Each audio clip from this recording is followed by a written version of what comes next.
Hello. This is Sheri from the Sheri K. Hoff Show, where we focus on living joyfully in your life and business. You can reach us at sherikhoff.com. That's SherikayEhoff.com. Let me tell you about my guest today. I have someone really special here for you. Tel Ganesan is a self-made serial entrepreneur, engaging public speaker, philanthropist, mentor, film producer, and world traveler with a globally recognized reputation across multiple industries. He currently serves as founder, CEO of multiple thriving enterprises, including Kyyba Inc., a Michigan-headquartered global IT company with over 700 employees and millions in annual revenue. So welcome. I'm so happy you're here. How are you today? I'm excellent, Sheri. Glad to be on your show with you. Oh, well, I know we're going to have a lot of fun here since I hear you're the Tony Robbins of Michigan. So, and I see you that way. So, and you know, I moved to Colorado from Wisconsin. So I was kind of next door to Michigan. Yeah. So are you a Packers fan, or what kind of fan are you? Or do you not want to say? You're the Lions fan, aren't you? No, So, yeah.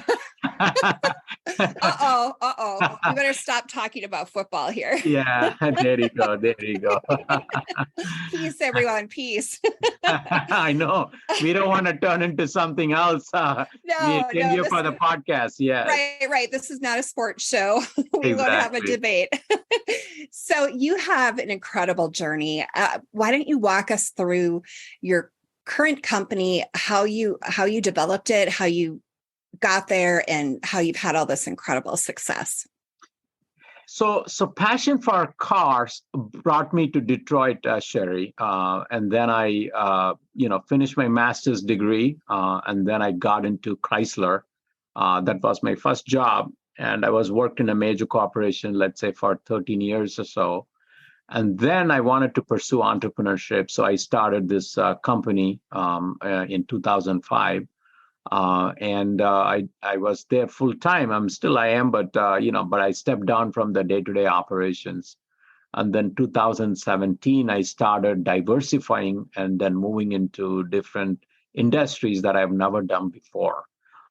Taking the lessons learned from my first entrepreneurial venture and then started applying into other industries. And that's where I am.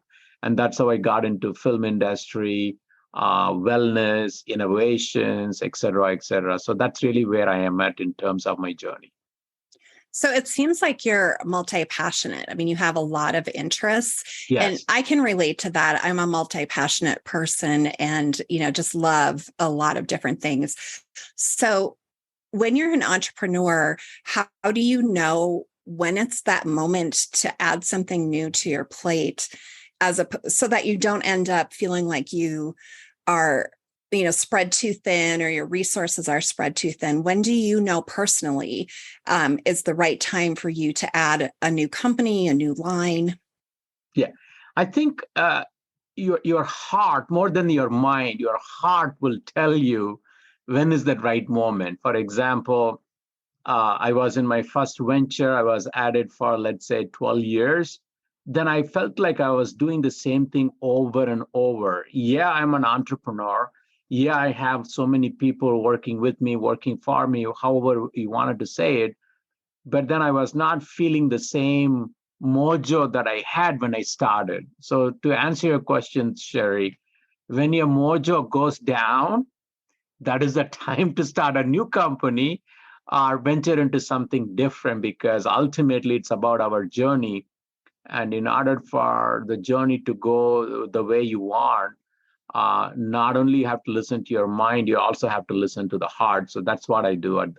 So that's how I make the decision. And of course, then, whatever I'm trying to get into, it should take me to the next level in terms of my personal growth and professional growth. And that's how you sharpen the saw. Otherwise, you'll get blunt. Yes.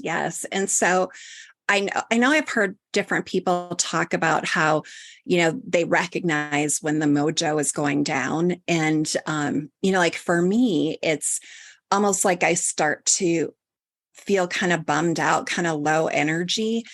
And I think it's really important to recognize that it's not necessarily burnout, but it's just a signal that there's so I guess what I'm saying is it's a point to celebrate when you feel that Yes. mojo going down. Like you can go, oh, this means that there's something bigger or new Yes. or coming, instead of going, why do I feel like this? So Well said. I think you have to take that into a positive direction and something that's going to take you to the next level. So that's how I read that. The other way to read that is that, oh, I'm going down, so I'm not doing good, blah blah blah, and you can turn negative. But what I try to do is that, wow, now it is time for Tel 2.0, and then I say, okay, now it is time for Tel 3.0. And you come up with as many point O's as possible throughout your journey, because it's all entrepreneurship to me is just a frame of mind anyway. It's a state of mind.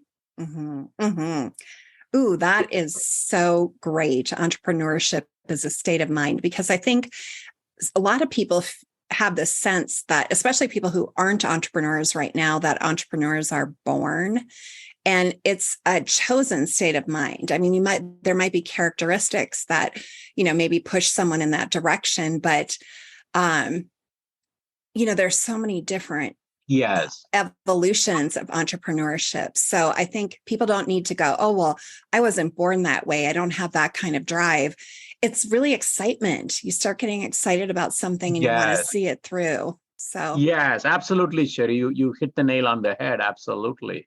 And then sometimes, people don't even know, they have not tasted it before. Because they have not tasted it, they don't know what it is. Like it's almost like addiction, but in a good way. Because only when you're addicted, you know what it is. And people who are not addicted, they don't know what it is. And same thing with the entrepreneur. That's the way I read it. Yeah. Yeah. So, you mentioned fear, or actually you mentioned trying something and testing something. And that's what I see holding people back is, they think about this idea and then it stays in their mind and they replay it over and over again. But you actually have to try it, test it, do something in order to see if it works. And I think a lot of people have this idea that they have to have it all worked out ahead of time, so when they jump in, it works. But, sometimes, most of the time, you jump in and you have a bunch of changes you have to make right away because you learn that, one area wasn't as successful as you thought it would be. So how can people get more brave about jumping in and trying things out and not putting so much pressure that absolutely every idea has to be a massive success? Yeah, I think I would answer that in two ways, Sheri. Number one, what I call societal conditioning, because the society is conditioning people to be perfect in everything. As you rightfully said, there is no such thing called perfect in entrepreneurship, because it's a series of so many steps that are needed. I would call baby steps to get to the ultimate destination, right?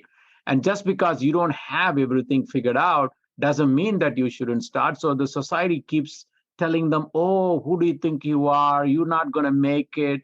All that, they keep listening to all those, chatter. And what they need to do is go with their inner chatter on themselves, and then make those kind of leaps and bounds and make it happen. And so that's on one front. Other hand is that they need to start believing in, looking at, history repeats itself. Look at all those inventors from Edison to even Chrysler, Ford. They tried so many things failed. Even for Edison, it failed 10,000 times. And the 10,000 time you get the, bulb going on. And similarly, Rome was not built in a day. So people have to drop that idea of having everything from day one. It doesn't work. It may work in the dream, but not in a reality. The reality is take one idea, test it out, verify, validate, understand what the market is saying, talk to some potential customers and figure out, and then have some small win confidence breeds success one step at a time. You gain that confidence from the baby steps, then they can slowly outgrow their fear. And then by the time they go through the process, from a cat, they become a lion. You know what I mean? Ooh, I like that. I like that. That's a good one. Yeah. So that I just came up as we were talking, Yeah. Sheri. So that's really how people can outgrow, because fear is what affects most of the people in terms of social anxiety, in terms of not wanting to do something, and then believing in the social media as everything, and then listening to the society and the environment, and turn them into negative Nancy. So we don't want that. And so what we want is something that they can do. Look at the history, look at other people, and surround themselves with like-minded entrepreneurs and draw their inspiration, because as we discussed, Sheri, these things are not taught in the school, unfortunately. And all we end up doing, producing so many paper tigers. We don't have real tigers in the field. And that's why a podcast and conversation like this, we continue to keep inspiring budding entrepreneurs so they can have the leap of faith. That's really how I see it. Yeah. I just had this conversation with the director of the business school at UC Berkeley, and he talked about how he designs an experiment for his students to go out and fail. Like they haven't passed the assignment until they've failed. And it's a social experiment. And we were talking about how school does not prepare you for that or for life, because in school, you can't blame the kids for this, because in order to get into the right school, the right college, they basically have to have a almost perfect academic history. And so it doesn't give them the room to say, it's okay to fail a test. It's okay to fail a problem. Like I remember taking an advanced math class, and one of the problems was unsolvable on purpose. And it was so upsetting to so many of us, because, we're all like, we have to solve this. But life is like that. You've got to be able to fail. And I'm really hoping that the school districts will get that message, where they'll design more opportunities where it's okay to not have an A. And where colleges look at more than just, did they graduate with a 4.0, or, did they have perfect SAT or perfect ACT scores? I love that you brought that up. So, so true, Sheri. It's so true. I think, to summarize what you just said, I think our school system, our college system really needs a huge upgrade, because whatever they have doing now, it was designed for the 19th century. In my mind, it is not meant for 21st century at all, because you are right, we cannot blame the kids, because they are being taught that, and they come out of that, and then they try to learn everything on the field. And then that's why I said we don't have real tigers running around. We have paper tigers. They look so good and so tough with so amazing 4.0s and everything. But in the real world, we put them to test, they bleed like a hemophiliac. You know what I mean? So as you said, I think the systems at all levels of education must really be transformed to today's standard, like we said, more realistic and pragmatic, and model what's happening in the real world, not in a virtual world, not in a theoretical world, because that doesn't work.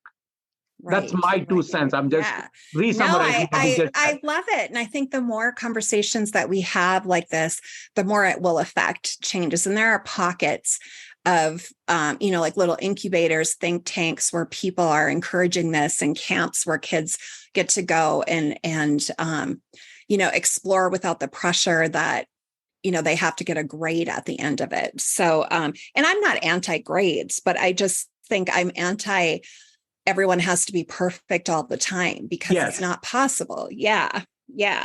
So let's talk a little bit more about your secrets to success. What is it? My secret to success is staying positive and being happy. when you are in that state of mind, automatically so many amazing things happen in your life. I see that you seem to be a very positive and a happy person as well. So I can relate to you in many ways. And so when you do that, you attract the right things in your life because, as we discussed, a lot of things happens in life is not, our personal and business is not really what we conceive in our head. There are logical part to it, there are illogical part to it, and then how do you combine them together? For example, meeting somebody that will change your life as a mentor if you're an entrepreneur, or a funding that you never had, but X, Y, and Z put you in touch with somebody, and you got into ABC. So that's how I see it. It's really staying positive and happy really puts you into the right state of mind that brings you more opportunities to you. To me, that is the secret of my success, and that is the recipe that I follow. That's a good one. That's a great one. So we talked before we jumped on here about how to thrive during uncertain times. And, when I think about this, I grew up in a mining town, and it was post mining boom. Like the mining boom for that town was like in the 20s, 30s, 40s, maybe 50s. And I don't remember ever hearing the news say the economy was booming for the mines. Like that, every time you turned on the news, there were layoffs and shutdowns and strikes. And so I think sometimes when, we could always say it's an uncertain time. I mean, we do have economic booms where everything is going great, but when we start to hear the media talking about, inflation and economic problems, people get really, it's like they buy into that meme. And it's almost like I think of it as like a brain infection. It did. So what is your message for people listening? You're like, how can they thrive, not just make it through whatever is going on, but really thrive and thrive all the time? Yeah, I think, more than listening to me, Sheri, I think they should listen to history, right? If you really look at all the historical data, most of the major companies right now in the Dow Jones, most of them came through recession and depression. And including the recent one like Uber, Facebook, all of them came in the financial meltdown in the 2008, 9, 10 time frame, and then even going back to 1920. So what that means is that when people hunker down, that's when the time to thrive, as Warren Buffett says, right? When people are anxious, so that's when, you try to go for the kill. And when people are hunky-dory, then you hunker down. And so my point is that, even though we have all these uncertainties is the best time for an entrepreneur to exploit the market, because that's the best time for them to start a company. It is kind of counterintuitive. But if we look at the history and look at all the successful companies that came out of such uncertain times, it will give us a lot of hope, and that will allow us to thrive. And that's really my take on it. And then certainly we have to do all the basic things. Obviously, we shouldn't be spending too much money, cut down the expenses. Still, we have to go through the whole 9 yard of launching a successful company. But more importantly, having that understanding would not allow you to subscribe to the news, the bad news that are coming out constantly, as you rightfully said, and allows you to stay away from the brain infection. Even if they want you to get infected, you don't get infected by constantly repurposing and reprogramming your mind. Mm-hmm. Yeah, I always say that in any given moment, there's always an opportunity. Yes. So whenever, my husband's a businessman too, and I started my business in 2007. And, I'm in the coaching and training industry. And 2008, how many businesses were actually out there saying, let's expand our training budget? But my attitude was, if I could make it through that, I can make it through anything. Anytime. Yep. Because I started when people were saying, oh, it's the worst possible time to start a business. And a lot of people just gave up. Yes. And here I am 15 years later, still here. So we've talked about a lot of things. So tell us where people can find you and follow you and, hear more of your message. And then also the one or two things that you would like our listeners to take home today. Yeah. So I can be reached on my website. It has all the socials. It's www.tel, T-E-L-K, and my last name, Ganesan.com. And then from there, they can connect to all the socials. And then in terms of my, takeaway pointers would be life is too short.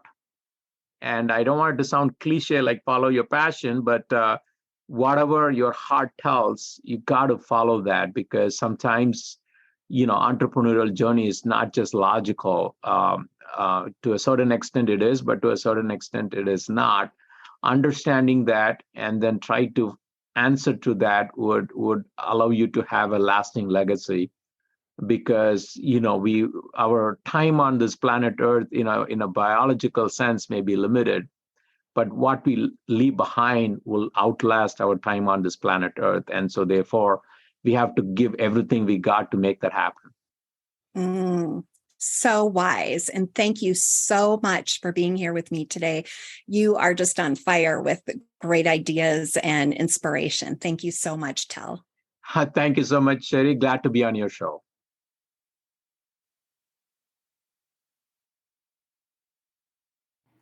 I invite you to visit SheriKHoff.com for more free gifts and more episodes of the Sheri K. Hoff Show.